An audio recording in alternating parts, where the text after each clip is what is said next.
Caroline, Okay. do we have any idea why this has happened?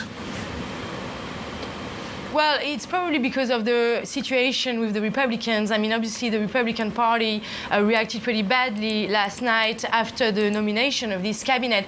Even though Bruno Retailleau kept his job as Interior Minister, they were disappointed, for example, with the comeback of Bruno Le Maire. And they were supposed to have a crisis meeting in just a couple hours from now to decide whether or not they were going to stay in this government. In fact, we had lots of emails this morning from the French government saying there would be a handover at this time for Lecornu, for Roland Lescure. There would be another handover for Bruno Le Maire.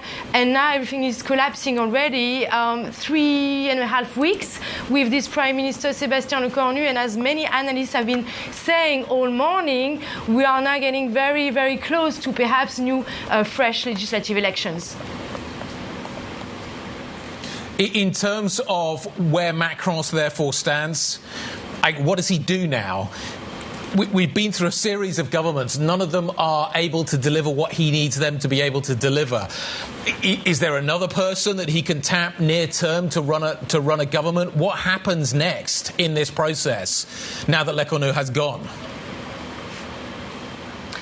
It's a very tough question right now. Obviously, he still hasn't tried the centre-left option, which is what Olivier Faure, the first secretary of the Socialist Party, has been calling. And Olivier Faure was just on the radio on France Inter just an hour ago saying that he was not necessarily going to make Lecornu collapse this week unless there was a comeback of the debate on the retirement reform in Parliament.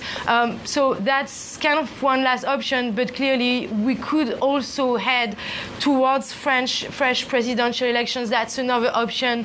Of course, something that the National Rally and the far left have been calling. It's very unclear at this stage what options are remaining for President Macron. His popularity is at a record low. 16% of positive opinion, I think, was the latest poll last week.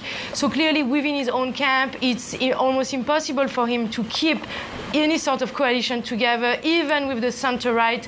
So the options appear to be very, very limited. The only issue, of course, and that's also what political analysts have been telling us this morning, is that even if there are fresh legislative elections planned over the next few weeks, they will probably lead to a similar fragmented parliament, with possibly the National Rally gaining seats and becoming the biggest bloc in parliament, but no majority in parliament still. So the options again are very limited for President Macron, and perhaps this idea of fresh legislative elections and perhaps even a resignation of President Macron are going to come back on the tables over the next few hours.